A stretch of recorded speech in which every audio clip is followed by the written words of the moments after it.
మాతృభాష గొప్పతనాన్ని ఎంత వర్ణించినా తక్కువే. అందుకే దేశ భాషలందు తెలుగు లెస్స అని శ్రీకృష్ణదేవరాయలు కొనియాడారు. తరాలు మారుతున్న కొద్దీ తెలుగు భాషపై మమకారం తరుగుతోంది.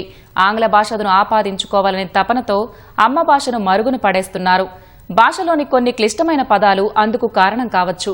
ఈ నేపథ్యంలో భాషను మరింత సులభతరం చేసేందుకు ఓ లిపిని రూపొందించారు తెలుగు ఉపాధ్యాయుడు చంద్రగిరి వెంకటేశ్వర్లు.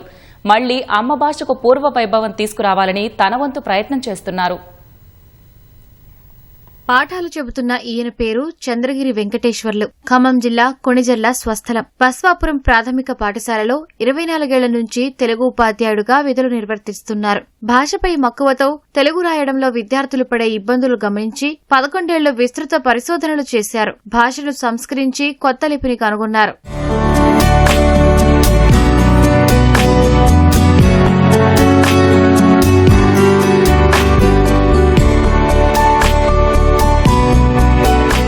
విద్యార్థులు సరళ గుణింతాలు రాసినంత తేలికగా ఒత్తులు రాసేందుకు ఇబ్బంది పడుతున్నారని గ్రహించారు వెంకటేశ్వర్లు. తెలుగు భాషలో ఒత్తుల అవసరం లేకుండానే సులువుగా రాయవచ్చని సరికొత్త లిపిని సిద్ధం చేశారు. శబ్దరహిత ఒత్తులు వద్దు, హంసగీతే తెలుగుకు ముద్దు అనే సూక్తులతో అందరినీ ఆలోచింపచేస్తున్నారు. తెలుగును నేర్పే క్రమంలో పిల్లలు చాలా ఇబ్బందులు పడుతూ ఉంటారు.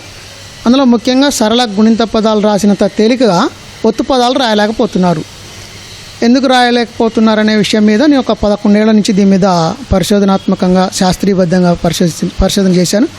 దాంట్లో ఏంటంటే ఈ ఒత్తుల్లో అసలు ఎలాంటి శబ్దం లేదు అన్నట్లుగానే మనం గమనించవచ్చు. ఒత్తులు లేకుండా తెలుగుని రాయడానికి అవకాశం ఉంది. మనకి చిన్నయసూరి గారి బాల వ్యాకరణంలో తెలుగుకి 36 అక్షరాలని చెప్పారు. కానీ ఇవాళ 56 అక్షరాలని చెప్తున్నాం.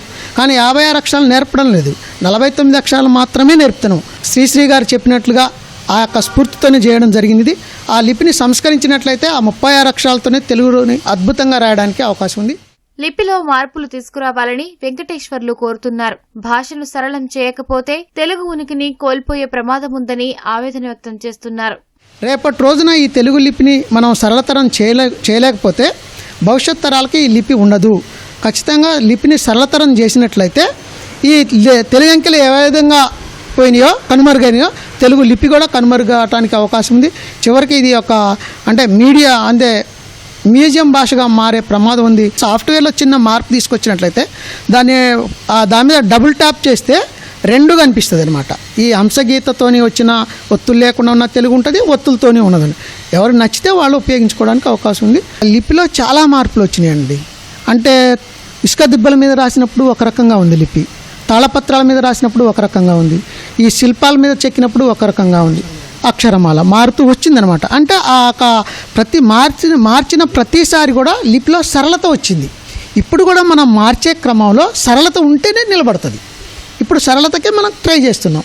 కాబట్టి ఖచ్చితంగా ఈ భాషకు భవిష్యత్తు ఉంటుందని మనం విశ్వసిస్తున్నాం. తెలుగు భాషకు పూర్వ వైభవం రావాలంటే లిపిలో సరళత అవసరమని, అప్పుడే తెలుగు భాషకు భవిష్యత్తుంటుందని ఆకాంక్షిస్తున్నారు భాషాభిమాని.